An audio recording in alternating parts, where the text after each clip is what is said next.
juntos hacemos una red que une a todo el Uruguay. Porque un país conectado empieza con vos. Red y cobertura donde vayas. Tigo. Lo bueno pasa contigo. Llega Futura Sessions. Pura música y comunicación para vos. Hola, soy Piero Di Matteo. Bienvenidos a Futura Sessions a través del canal de YouTube de Radio Futura 91.1 y también, por supuesto, a través de Radio Futura. Para nosotros es un gran gusto recibir en esta tarde, en esta edición, a Nacho Oves, el señor Nacho Oves. Un placer estar con ustedes y bueno, para charlar y estoy acá, para lo que quieran. Y para tocar alguna cosa. También tengo la guitarra en la mano, así que bueno. Nos viene fenómeno, nos viene bárbaro. Excelente. ¿Cómo te presentaría yo y por cómo debiera haberte presentado, digamos? Nacho Oves, músico, Sí. músico, cantante, músico profesional, artista. Es algo que abarca un montón dentro de las artes y dentro de lo que me representa hoy en día como profesional, ¿no? Artista, más que me formé en el rock, de eso vamos a hablar obviamente, Sí. un poco, pero bueno, después el mundo del espectáculo y el trabajo me fueron formando y estoy muy contento de ello. Y tenés además, bueno, por supuesto, un gran séquito de admiradores y de fans y de gente que te sigue o que te ha seguido, en particular por lo que fue la trayectoria de Doberman. Bueno, hay toda una generación y toda una comunidad que bueno, son los que me empujaron después de varios años, gracias a ellos, a volver un poco a centrar todo esto que hago desde el rock, desde la óptica del rock, que es algo que desde donde no me cuesta hacerlo, donde es mi corazón, donde es mi esencia.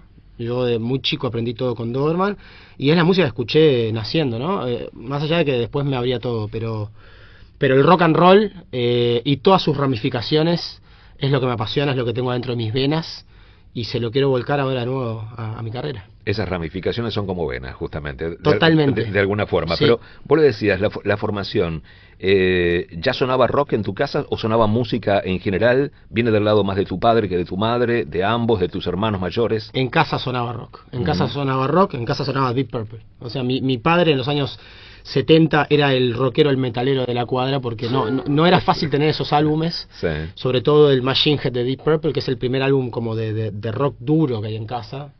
Y ese álbum lo fuimos heredando. Yo soy el menor de 5 y mis hermanos mayores, todos con Black Sabbath, con Iron Maiden, con AC/DC, ¿no? Todos nacimos entre finales de los 70 y yo principios de los 80, en el año 84.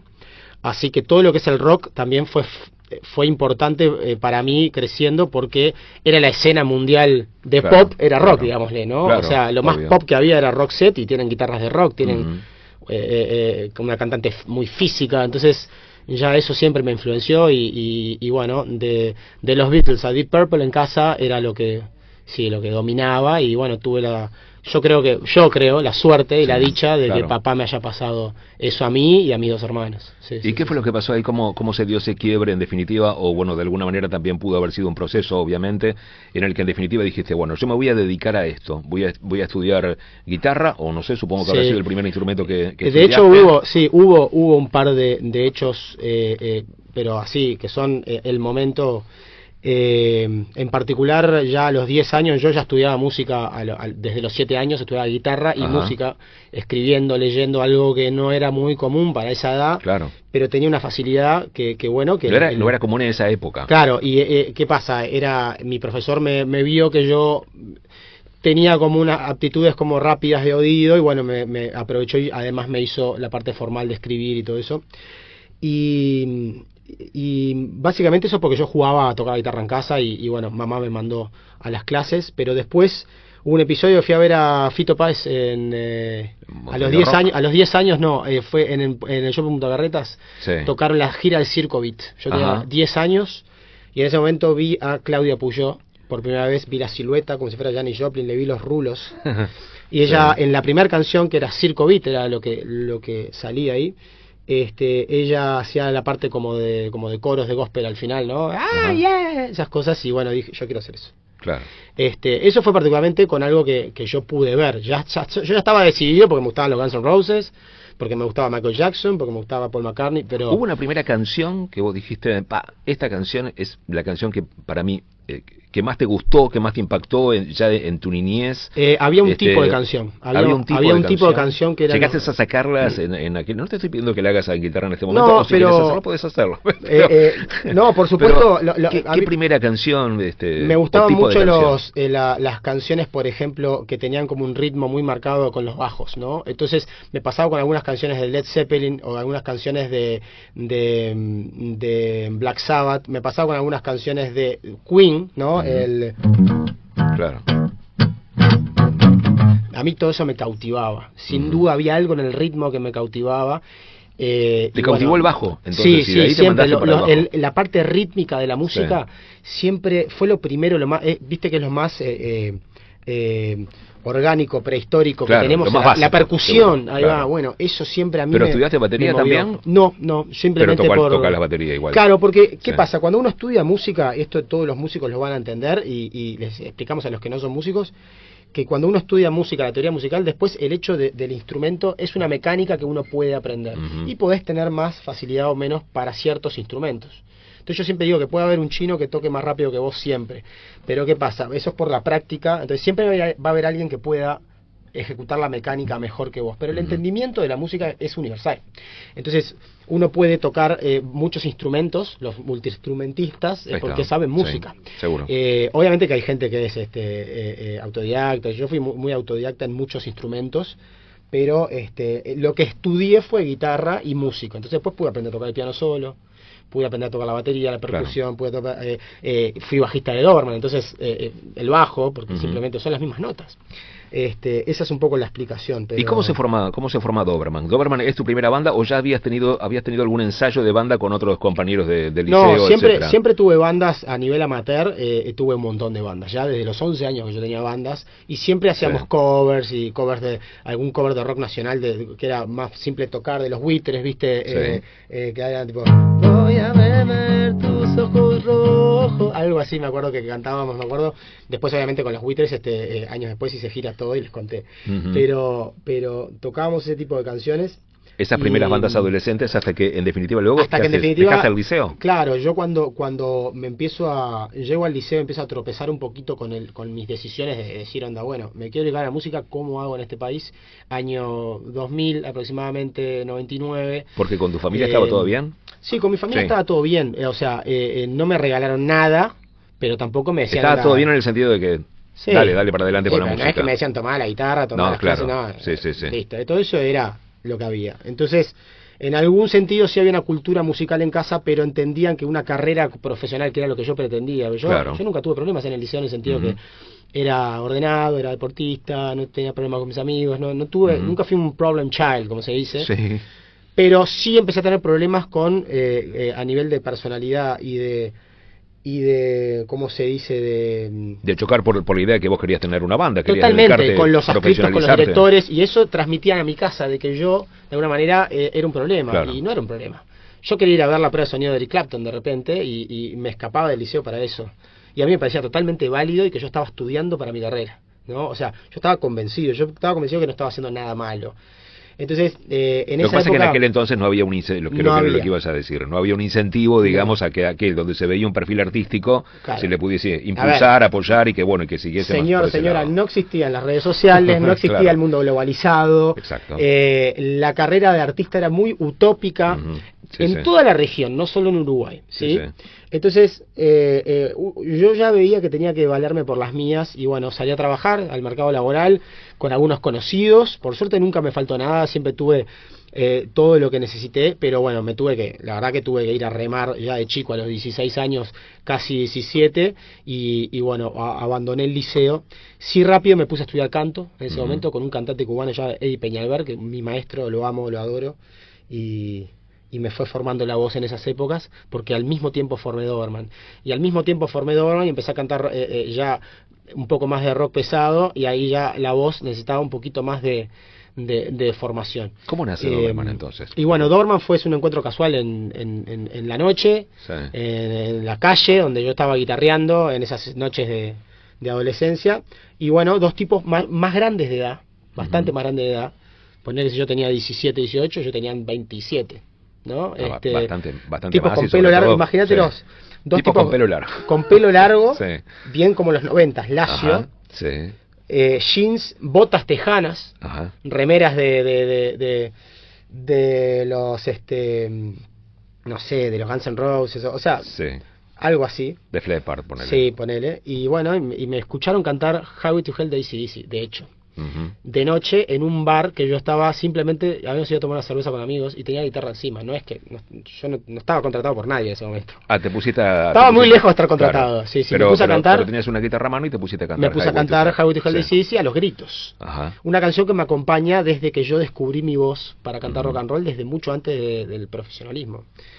Y ya la tomé como mía a esa edad, a los 16, 17. Y bueno, casualmente Germán y Andrés me escucharon cantar, me pidieron que me acercara a la mesa, tímidamente me pidieron el número. En aquel momento lo único era el número de casa, Sí, rara, sí. algún celular teníamos, pero no mucho. Era llamar a tu casa. Sí. Y bueno, además yo era menor de edad, ellos no, pero bueno, fui a la casa de ellos unos días después. Y ahí se forma Doberman. Y bueno, entre cervezas, me acuerdo que era una mesa llena de cigarrillos y cervezas y una cena muy rockera, porque yo entré y ellos tenían los pósters de los Guns N' Roses, equipos, cosas que yo nunca había Ellos visto. tenían todo el yo outfit, dije, digamos. a mí me gusta Sí. acá, yo quiero Ajá, venir acá. Claro, te encantó. Y bueno, y ahí nació la idea de Doberman, después entró Matías de baterista, pero las primeras guitarreadas empezaron ahí. Pero vos de bajista. Todavía ni siquiera, porque yo cantaba y ellos Sí. proponían riffs de guitarras o canciones. La primera canción que cantamos, me acuerdo, era una canción que se llama Shine the Collective Soul, que era give me a word, give me a sign, show me what I love, tell me what will I find. Temazo, Sí, de los años temazo. 90. Y cantábamos esa canción, no sé por qué. Y bueno, y tomábamos cerveza, y pasaban las horas, y venían los amigos de ellos y me veían cantar, y como que les brillaban los ojos. Ellos se daban cuenta que pasaba algo. ¿Y la primera canción de Doberman? Y ahí salió en esas sesiones de mesa, digo yo. Sí. Era una mesa redonda en la casa de Germán, entre cervezas, mucho humo y cigarrillo, que en algún Sigue momento habiendo también... cerveza. Sí, es ya que era hasta- así, ceniceros. A esta altura tenemos cajones Por y eso. cajones de cerveza. Y nació la primera canción de Doberman que... ¿Quién la compuso? ¿Cómo se compuso? Bueno, estábamos los tres en la mesa. Yo ya en aquel momento también me sumaba a la guitarra, porque todavía Ajá. no necesitábamos bajo, porque todavía no habíamos ido a la batería, ¿estamos de acuerdo? No habíamos ido a una sala de ensayo. Entonces, ya tenían entre los dos guitarristas y que yo fui tirando una melodía, teníamos Sí. algo como que era... algo medio sureño, medio rockero, Ajá, sí. era lo que nos quedaba bien. Y muy parecido a Shine de Collective Soul. También. Y bueno, Sweet Home Alabama. es un Sweet Home Alabama. Claro. Y sabes que Andrés empezó a escribir la letra, una letra fallida que después borró y quedó. ¿Tira un pedacito? Sí, claro. Estás en el blanco y caes otra vez. Fuiste a morir al revés. Hay sangre ajena en tu copa de anís. Fuiste el primero en reír. Mi nena supo enseñarte. De tantas formas partió. Se fue lloviendo, silbando bajo, ardió tu mente y río. Demonio de ojos azules, mire qué bella se ve. Vuelve a dejarme sin vida. Ven aquí, incendia mi alma otra vez. Ven aquí, incendia mi alma otra vez. Algo así era. Una canción, dos canciones, 5 canciones, sale un demo, me imagino, Sí. o demos. Yo Ahí, creo ahí. que el demo fue con las primeras tres canciones, Ajá. pero esta canción particularmente fue la que empezó a sonar en la radio. Mi hermano, nosotros la grabamos Ahí tenemos primero. una historia que nos une. Sí. De hecho, ¿Cómo la fue primera esa vez que historia? sonamos fue acá. En aquel momento era Music One, Claro. pero estaba Rock Boulevard, Sí. etcétera, etcétera. Estaba Mario Gallinares. Y Mario Gallinares lo recibió y lo escuchó, y me acuerdo que nos avisó que lo iba a pasar. Porque Pero lo le recibió había de mano gustado. tuya, lo recibió de mano de Lo tu recibió hermano, ¿cómo fue la historia? mi hermano Sí. lo trajo porque él era parte de la comunidad de Rock Boulevard que traían discos. Claro. Porque claro. bueno, mirá, tengo este disco de Black Sabbath de tal Sí. cantante y eso hacía que la comunidad de Rock Boulevard se presentara Y bueno, mi hermano se presentó y le coló ahí un demo. Ajá. Y es mi hermano, y aquello. Y bueno, me acuerdo que nos avisó que le iba a pasar. Y hoy capaz que la pasa. Y estábamos todos escuchando. ¿Por qué cuento esto? Porque todo esto no pasa más. Vos, sonar en la radio o salir en un día era cosa del viejo mundo. Sí, sí. Y yo viví eso cuando fue. Nunca más me voy a olvidar. Es increíble el hecho de haber hecho la canción y en un momento escucharte por primera vez en la radio. Claro. Y además con esa manera oficial, porque lo presentó de una manera. O sea, sonó AC/DC, sonó La Renga, sonó, me acuerdo, una banda argentina que se llama Mad. Y de repente Sí. dijo: escuchen a este muchachito. Dijo: Ajá. escuchen la voz de este muchachito. Esto es Doberman y van a dar que hablar. Y bueno, y bueno, Mario tuvo el oído fino para eso. Claro, claro. Y hasta el día de hoy se lo agradezco. Más bien. Sí, sí, sí, ¿Y sí. cómo siguió después Doberman? Y bueno, gracias a eso, la canción se hizo más conocida que la banda, y la banda empezó a tocar, empezó a alternar con bandas del medio que ya estaban más desarrolladas, Sí. y estaba Once Tiros y Vinilo, estaba La Trampa, que nos abrió las puertas también, y en un momento, bueno, ya afianzados al under, ganamos el concurso famoso, el One Plug, que lo hacía Que era Canal 10, sí. sí, exactamente, que en aquel momento, bueno, era muy importante, Ujú. era de la índole de los, de los programas de voces y de cantantes que hay a nivel internacional. O sea, acá a nivel local lo miraba todo el mundo, y Doberman saltó a la fama en cuestión de días, porque además la gente aceptó que fuimos los ganadores, Claro, en el sentido claro. que sí. O Sí, sea, sí, más bien, había un estuvo- consenso. Sí, había un De consenso. que también entre el público. Los músicos nos respetaron eso también. Ajá. Fue una etapa hermosa, y estábamos en ese momento, por suerte, ya bien asesorados. Teníamos un manager que era Pablo Costalara y Germán Carballo, que ellos eran allegados a la banda y ya estamos prontos con el álbum, que lo estábamos grabando en el estudio de Hereford, en aquel Ajá. momento en Arizona Road se llama el estudio. Sí. Ahí en lo de Frankie Lampariello, y teníamos el disco pronto y fue todo el timing perfecto. Ese estudio es famoso. ¿no? Sí, claro, además fue el primer disco que se Una vez, grabó una ahí. vez se le cayó el techo, no, Sí, se ha contado bueno, alguna- lo estaban construyendo mientras nosotros Ah. grabamos ese álbum. Ese álbum fue el primero Sí. que se grabó ahí, y el segundo fue La Corona del Rey, Qué imponente. de hecho. O sea que Sí, nosotros sí. fuimos la prueba, Sí, sí, sí, para que no sí, se sí. cayeran los techos. Así que... Doberman, álbum debut 2005. Sí, 2005 ganamos Graffiti a premio Graffiti a Banda Revelación. Empezamos a tocar en todo el país. Empezamos a tocar ya con bandas que la verdad admirábamos: Hereford, La Trampa, Los Buitres. Y bueno, y... La piel del lobo y un La vaso piel en del- alto, los temas. Sí, Un Vaso en Alto, que es nuestra Un Vaso balada en por Alto. excelencia, digámosle.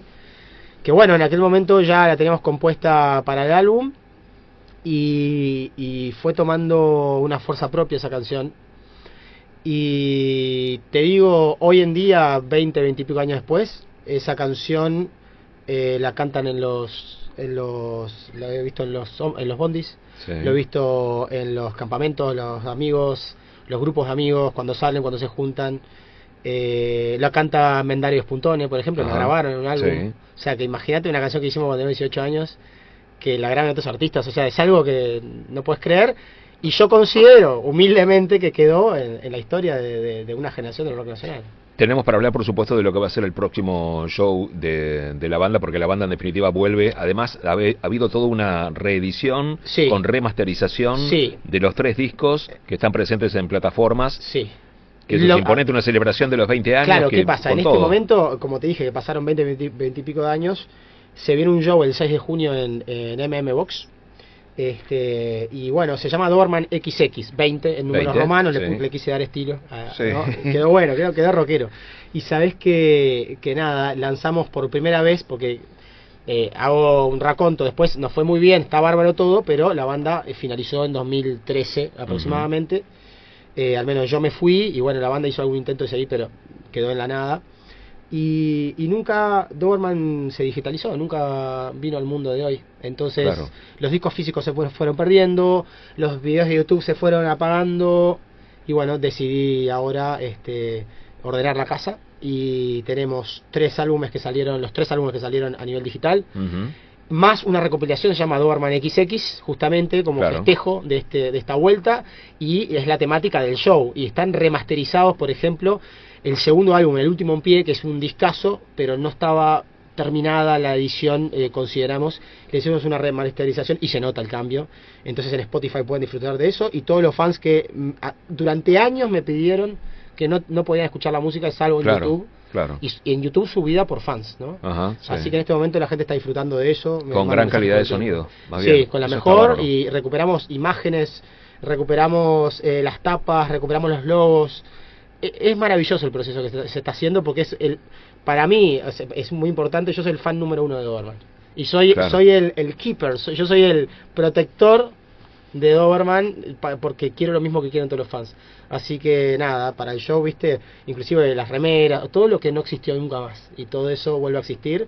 Y estamos de celebración el 6 de junio. Estamos de celebración, pero estamos entre 2013 y 2026. Pero entre 2013 y 2026 pasó de todo, te pasó de todo, claro, hiciste de para todo. que yo volviera a esta celebración, sí, tuvieron que pasar varias cosas. Nació Nacho Oves, que es raro. Cosas, sí. Es raro, porque llamarte Nacho Oves después de ser el cantante de Doberman, ¿no? Yo en aquel momento todavía...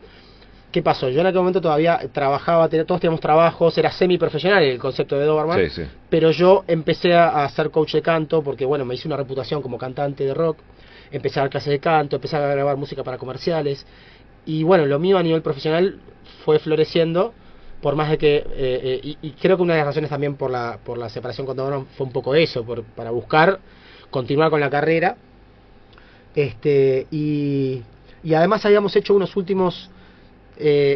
acercamientos a Argentina, a Buenos Aires y al exterior con Doberman, y yo me había quedado cautivado con eso. Yo dije, acá podemos, nosotros acá podemos. Y bueno, cuando vi que la banda tampoco tenía la fuerza en ese momento para tomar el impulso, bueno, lo agarré yo y le empecé a hacer yo. Y empecé a tocar, tuve que hacer un trabajo... Pero ahí tuviste diferentes perfiles, porque un poco tenías el solista que iba por los boliches de repente o fiestas en Argentina, podía ser, pero también luego empezaste a ser contratado para eventos en particular. Claro. Te contactan productoras. Todo eso y te podés finalmente dedicar por completo. Claro, todo eso tuvo un proceso que yo tuve que, imagínate, tocar de los Pilsen Rock, con los escenarios, con todas las luces, la gente te pedía autógrafos, después te pedían la foto. Pasar de eso a ir a tocar a un bar, porque es un ejercicio eso sí es rock and roll, es un ejercicio de humildad, es un ejercicio de empezar de cero. Acá no le ganamos a nadie, Uruguay nomás, y bueno, yo no tenía ni guitarra acústica cuando me fui a Doberman, no tenía, le pedía prestado a un amigo mío, el Butaca, grande, ¿no? Y el Butaca me prestaba su guitarra, y yo iba con la guitarra prestada a tocar a bares, y empezaron a pasar cosas, y un bar de repente de Canelones me lleva, y otro bar de San José, y empecé a hacer el recorrido que había hecho con Doberman, solo. Ajá. Y empecé a capitalizar también el hecho de estar solista. Usted se acuerda de mí, le decían. No, ellos decían, tráeme el de Doberman, claro, tráelo, toca acústico, sí, tráelo. Claro. Y bueno, yo cantaba alguna canción de Doberman, como canté recién, de La piel del lobo, esta que, un trago para mi amigo, tocaba, todo el mundo me pedía esa canción, y a su vez cantaba Michael Jackson, cantaba Eric Clapton, cantaba AC/DC, hacía lo que yo quería cantar, y que veía que a la gente le gustaba. Y bueno, como vos recién dijiste, eso me llevó a otro lado, después una temporada en el verano, y después en Buenos Aires, y después los eventos privados. Y esa etapa de 2 o 3 años de esfuerzo... Y ahí descubriste un mundo, además, porque el mundo justamente de los eventos privados y... Claro, porque todo lo que era el hecho de vivir como artista, no es lo mismo a vivir como músico. Una cosa es que vos monetices o que vos puedas dar clases de canto, que puedas grabar, que puedas trabajar así. Pero otra cosa es que a vos te empiezan a contratar porque quiero que vos cantes, ¿no? Claro, y eso me cambió la vida. Me cambió la vida. Ya, yo creo que de 2015 para acá fue el Nacho Oves, digámosle. A mí me da vergüenza llamarme Nacho Oves, porque soy Ricky Martin. Claro, no, yo tengo que ser un nombre de una banda, ¿no? Pero bueno, vino una productora que se llama Par de León, y estaban haciendo sesiones de músicos indie, alternativos, como nuevos, raros y algunos consagrados, y me filmaron un video que bueno, lo vieron en toda Latinoamérica, que yo estaba cantando una canción de Michael Jackson, que estaba cantando algo como de algo así, The way you make me feel, una versión acústica que la pueden ver en YouTube, y ahí me cambió que yo creo que la vida. Vos sabés que se me pasó por alto algo que por cierto que lo tenía escrito acá, aplanadora. Bueno, y Aplanadora fue otra de las razones por las cuales también hice este proceso de cambio, porque Aplanadora fue mi primer proyecto paralelo. Claro. Y Aplanadora fue un proyecto paralelo de heavy metal basado en Black Sabbath y en toda la música de Dio de Black Sabbath, y en inspirarnos en todo eso, además de un tributo que los fans del metal lo aprobaron mucho y me dieron mucho respeto a mí como cantante, por más que yo estaba más en el mainstream con Doberman. me respetaron mucho eso y me encantó. Y de hecho tocamos con Glenn Hughes, ex cantante de Deep Purple y Black Sabbath, y Yo te estuve escuchando antes de hacer esta nota con Aplanadora, bueno, heavy metal, ¿no? Influencia de Black Sabbath y de también ganamos premio Graffiti. El primer disco fue tributo a Black Sabbath y el segundo Ejecución. Ganó premio Graffiti a heavy metal, o sea que siempre eran cosas que... el tributo a Tony Iommi. Sí, o sea, ¿qué pasa? La cosa de locos. El tributo a Black Sabbath también se generó como algo de culto con los fans de Black Sabbath a nivel mundial y en Italia, en muchos lados, y bueno, y estuvimos ahí en el sentido de que hay unos tracks que están dentro del tributo a Iommi. Estaba el Great Lefty, ¿no? Sí, exactamente. Que hacen Hole in the Sky. Que es un compilado que han hecho para Black Sabbath, sí. Hole in the Sky. Ahora no me lo acuerdo, pero... No, porque, ¿qué pasa? Porque el heavy metal es, como dicen, Holy Land, es tierra sagrada. Vos lo tenés que hacer de verdad. Entonces yo si lo voy a improvisar, yo lo respeto por eso. Te puedo improvisar una Eric Clapton, pero de Black Sabbath la tengo que saber, ¿no? Y aparte el Sabotage, ¿no? Sí, sí. No, yo hace unos días estuve grabando un tema que era, ¿cómo era?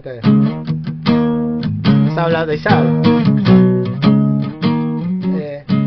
You say right through, restarted action. Pero bueno, ahora no me acuerdo bien las letras todo, pero en aquel momento me aprendí todo las letras de Black Sabbath y todo.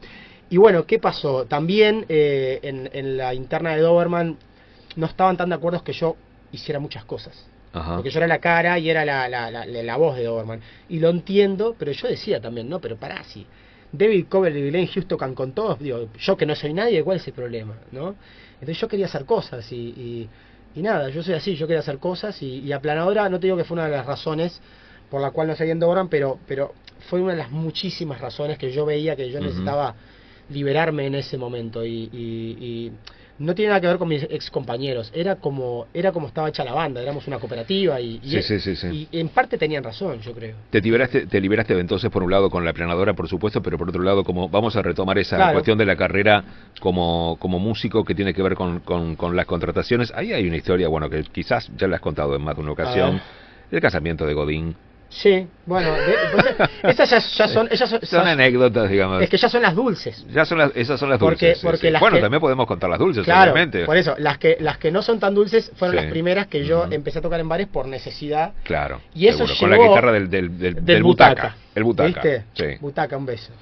Y sabés que a medida que fue pasando el tiempo y se me fue haciendo una agenda normal, tocar todos los días, y vi que, por ejemplo, yo era coach vocal en aquel momento y vi que no necesitaba estar todo el día dando clases y como artista estaba empezando a despegar y después me empezaron a contratar en Argentina, me puse de moda en todo lo que eran, y gracias a ese video de Par de León, me puse de moda en todo lo que eran los eventos privados, las empresas, las marcas y los casamientos y los shows para famosos. Pero aparte conociste Europa. Conocí el mundo, con la guitarra. Di vueltas el mundo, yo no lo planifiqué, no lo busqué y no lo imaginé. Y eso es bárbaro. Yo siempre de chico decía, si yo quiero tocar en Budokan, sí, con una banda de rock. Pero nunca pensé que iba a ser algo solista en un bar y no sé qué, y eso fue, porque uno nunca sabe en la carrera. Y bueno, la verdad que sí, tocando unos covers, tocando unas versiones acústicas, después siendo un poquito más showman, animando los eventos.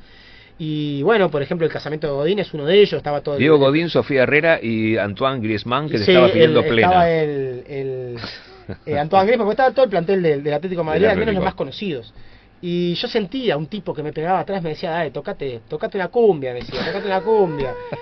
Pero con tono de uruguayo. Entonces yo le decía, salí, banana, le decía, ¿viste? Sí. Pero riéndome, pero digo, pará, estoy laburando. ¿Y vos seguías tocando? Yo estaba tocando Queen en ese momento. Estaba tocando, por ejemplo, I want to break. Yo estaba así, la gente así, y este tipo me pedía cumbia. Y yo, qué falta de respeto, hermano, estoy cantando Queen. Claro. Y le pego una patadita así, y me di cuenta que era Antoine Griezmann. Y era Griezmann. Vino él, me dijo, che, era una joda, me dijo, sí, me quedé charlando, un fenómeno el tipo, y me contó que era fan de varias bandas como de acá, de pop y de cumbia, y de plena, que le gusta, claro. Seguro. Por el vestuario, ya sabes. Sí. Se sabe, es de conocimiento. Más bien. Así pero la cuestión que bueno. Sí. ¿Viste? Pero en definitiva también una cosa que hemos visto, por supuesto, y lo disfrutamos mucho, son tus apariciones a través de las redes sociales, bueno, a través de Instagram. Soy muy activo. Bueno, tenés ahí Un Highway to Hell que tenía 57.800 reproducciones en Instagram. Bueno, tenía. ¿Sabes cuántos tiene ahora? Uno, yo me fijé esta mañana. Bien, te faltó un cero. Tiene 500.000 y pico. Entonces yo puedo haber anotado mal. Sí, Es un disparate. Es un mega disparate. Pero, y eso a su vez te lleva a algo que no sé si se puede contar o no, sí, porque me imagino que hay mucha gente que se ha contactado contigo. ¿Tuviste su mensaje de Billy Sheehan? Que claro, también eso lo posteaste en X. Lo que está pasando es que, bueno, para promocionar el show de Doberman, que la gente sabe que yo, Highway to Hell, se las ofrezco siempre. Entonces dije, bueno, la voy a grabar para avisar que ya este sector está agotado, que es el sector VIP, A, B, no sé qué cuánto está agotado. ¿Querés tomar agua? Toma agua. No, estoy bien. Entonces, que está agotado, sí, hay parte de lo de... Claro, sí. Entonces, ¿qué pasa? Voy a hacer una celebración, les voy a contar que voy a cantar Highway to Hell, obviamente. Esta canción también va a estar en el repertorio de Doberman. Entonces, la grabé, ¿no? Voy y la canto, y la canto siempre haciendo un poco de mímica al estilo de Bon Scott, que es algo que a la gente le gusta mucho, que a mí me da cierta facilidad cantar así, no tengo problema, se ve que tengo la voz en el mismo registro. Y bueno, me fui a ensayar, cuando vuelvo había explotado de notificaciones, y yo veía, eran muchos argentinos, brasileños, y digo, wow, ya hasta ahí era algo... Dije, claro. Ok, acá pasó algo y aparte tremendo. Miles. Pero claro, lo que pasa es que eso siguió a través de los días, y no paraba, y bueno, cuando me di cuenta se había viralizado en Corea del Sur, en Estados Unidos, en Europa, en Rusia. Qué loco. Y claro, lo empezaron a ver cientos de miles de personas, y no paraba, y no para hasta hoy, porque han pasado varias semanas. Sí. Y tuve que empezar a subir más videos, y a raíz de esa... vi que empezaron a seguir músicos, actores, productores, discográficas, y pasó de muchas cosas, y bueno, sí recibí mensajes de gente muy importante, de ídolos míos, de gente influyente, recibí ofertas como cantante, y bueno, estamos manejando todo eso. Billy Sheehan. Bueno, Billy Sheehan es uno de los que me escribió, hola, sos amazing, te quiero conocer. Y bueno, sos amazing. Sí, estamos en eso, y bueno, sí, increíblemente estamos chateando. Bueno, lo podrías creer. No. Un tipo bueno que... Yo lo Mr. Big, por supuesto, con David Lee Roth. Sí, también con Steve Vai. Y con Steve Vai. Pero muchas agrupaciones, y con las agrupaciones de hoy en día. Así que bueno, nada. ¿Y el loco mismo te propuso hacer algo? O sea, bueno, o te, es un te mimo vinculó? al alma, ya que te escriba, pero bueno, el motivo por el cual me está escribiendo está cautivado, y bueno, lo podremos revelar en breve. Ojalá, capaz que no, pero ojalá en breve, porque bueno, es una de las tantas gente que se sorprendió por estos videos, en los cuales no solo canté tipo un artista, sino canté como 8 artistas, y eso acá yo hice una carrera haciendo eso. Claro. De hecho en Tele 12, en Tu Cara Me Suena, pero no se sabe. A nivel a esos niveles, ¿no? Pues estamos hablando de niveles grosos en Norteamérica, que es otra cosa, ¿no? De hecho, un ex compañero mío de Doberman, bajista, Fede Delfino, hoy en día es el bajista de Sebastian Bach de Skid Row, trabaja allá. Lo primero que hice fue llamarlo, decirle, Fede, me está pasando esto. Me dice, y sí, bueno, me está pasando acá esto. Pasan estas cosas, ¿viste? Como le pasó a Fede Álvarez con el tema del cine, que es el director de Alien, y empezó acá con Snake. Claro. ¿No? Y con nada hizo unos robots, y no te digo que es un proceso igual, pero estoy notando irregularidades en mi cantidad de mensajes. Al mismo tiempo, ¿te sorprende que esto te esté sucediendo a esta edad? ¿Pensás que te podría haber sucedido antes o qué pasa? Y yo digo, me podrían haber ahorrado tanta remada. Claro. Pero ¿sabes qué pasa? Todo pasa por algo. Y yo creo que si no hubiera pasado todo lo que te conté antes, no hubiera cantado Highway to Hell así, no hubiera hecho esta vuelta de Doberman. Entonces no tendría por qué razón para hacer ese video. Y todo pasa por algo. Y ahora tengo razón para hacer más videos. Y bueno, hay que ver qué nos prepara el futuro. Pero por ahora, el hecho de ya que Doberman esté andando de nuevo, y que yo haya cumplido mi sueño, que era vivir de la música y conocer el mundo, no puedo pedir más. Nacho. Y está. Próximo 6 de junio entonces, Montevideo Music Box. Allí estaremos con el regreso de Doberman, que además tiene toda su música ahora en plataformas digitales, y es un gran gusto, por supuesto, escucharla, y escucharla de esa forma, con esa gran calidad de sonido. Highway to Hell. Highway to Hell, voy a tener que hacerla, pues ya dije que era mía. A un pedacito, que... ¿no? Vamos arriba.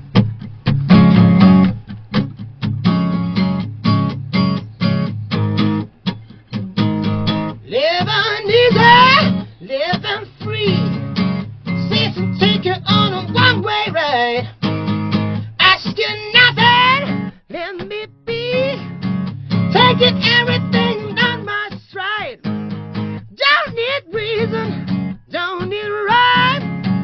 Ain't nothing that I'd rather do. Going down, party time.